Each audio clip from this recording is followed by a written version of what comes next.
So, meron lang akong babasahin. Oo. Comment talaga siya sa video ko. Grabe, no? Ang lakas ng loob. Alam mo, ayan, nag-comment kasi siya doon sa aking, teka lang, hindi na tayo. Doon sa aking live. Oo, nag-comment siya. Una, kumbaga, goods pa ako sa kanya. Oo, hindi ko pa siya masyadong binabara ba? Oo.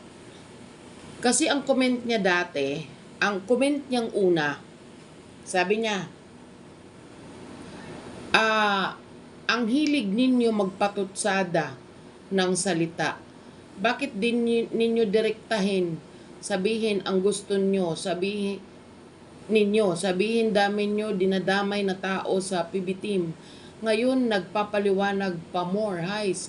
Kaya hindi matapos-tapos mahilig magpasaring. Goods pa ako sa kanya. Ha? Anong pinatutsada ko? Lahat ng sinasabi ko direct to the point dito. 'Di ba? Ha? Meron man akong hindi dinediretso, ha? Sa kapakanan ng bawat isa 'yon. Pero pag may gusto akong sabihin at alam kong meron ako pinanghahawakan na katibayan, dinediretso ko 'yun, wag kang tanga. Makinig ka, okay? Tapos sabi niya, ang hilig ko daw magpatutsada. Saan ako nagpatutsada? Ha? 'Di ba? Ang hilig ko daw magpasaring. Anong pasaring ang sinasabi? Ako ba ang sinasabihan mo? Nagkamali yata ka ng pinapanooran. Oo. Tapos hindi pa siya nakontento, guys. Panoorin nyo ang reaksyon ni Madam Malditang Buutan, sabing ganon. Magkaiba kami ng content. Magkaiba kami ng pananaw, magkaiba kami ng opinion. 'Di ba? Kaya nga Malditang Buutan siya, Ate Arjobs ako. Gets mo? O tapos, paliwanag pa more. Siguro doon nung pumasok si Sir Paul. Natural. Nagpaliwanag dyan si Sir Paul. Di ipapaliwanag ko yung side ko. Di ba? Tanga ka ba? Ha? Alam mo yun? Kaya dumadami. Kaya wag mo isisi sa akin kung hindi natatapos ang issue or ang ano. Wag mong isisi sa akin dahil hindi ko kasalanan yon. Okay? Hindi ko kasalanan yan. Marie Chris Balmelero. Diba? Ikaw, alam mo, wala naman akong pakialam kung sino ang kakampihan mo or whatsoever. Wala akong kinakampihan. Pareho ko yan nire-reakan. Okay? Ha? At alam mo yon yung nagmumukha kang tanga para pumasok sa content ko tapos magko-comment ka lang ng ganyan. 'Di ba? Akala mo entitled ka? Oh, 'di ba?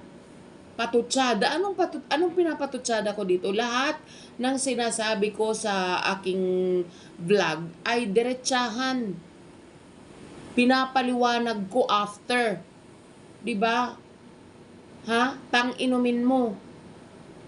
Oh, wala akong pinapatutsada. Paliwanag pa more. Natural, nagpapaliwanag yung tao. So, I need to explain my side. Diba? Huwag kang tanga. Oh, diba? Tapos, pipigilan mo ko kung anong gusto ko. Ikukumpara mo ko kay Madam Malditang Buutan. Magkaiba kami. Magkaiba kami ng prinsipyo sa buhay. Magkaiba kami ng opinion. Diba? Magkaiba kami. Nire-respeto ko siya. Nire-respeto niya ako. Huwag mong pakialaman kung ano ang gusto ko. Diba? E di mag-content ka ng sarili mo.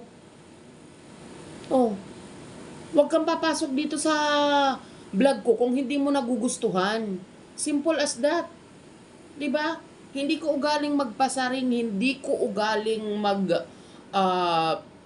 tawag dito, sabi mo magpatutsada, mga ganyan, dami mong nalalamang salita. 'Di ba? Oh, sasabihin mo ang sabi mo, hindi natatahimik? Hindi natatahimik daw. Hindi natatahimik dahil sa katulad mo. Yun lang yun. Huwag mong isisi sa akin. Diba? Huwag mong isisi sa akin. Paulit-ulit ang issue. Bakit akong sinasabihan mo? Bakit hindi mo sabihan yung mga nagko-comment sa bawat video? 'Di ba? Bakit hindi mo sila sinasabihan na tigilan din ang bawat isa? 'Di ba? Kung ikaw ipinagtatanggol mo si Sir Paul na solo mo, may nagtatanggol din kay Krishna. 'Di ba? Huwag mong isisi sa akin kung hindi man matapos-tapos ang issue. Alam mo 'yon?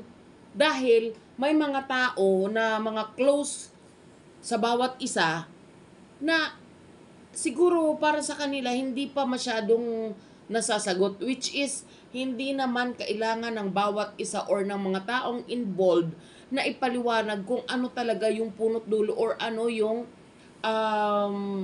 dahilan. Kasi sa totoo lang, mga taga-supporter or nanonood lang tayo sa kanila, problema nila yon kung sasabihin nila or hindi. 'Di ba? Huwag mong pakialaman kung sino man yung nagko-content or nagre-react.